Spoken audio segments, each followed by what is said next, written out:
New market Kolkata. পিছনের side, পিছনে যাচ্ছি, এটা পিছন।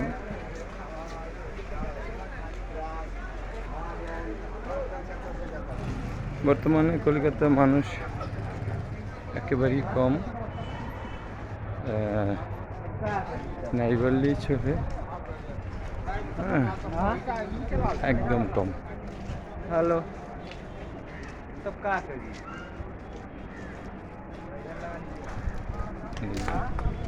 এটা হচ্ছে যে কলকাতার পিছনের সাইডটা, একেবারে পিছনের সাইড দেখেন, পিছনের সাইড।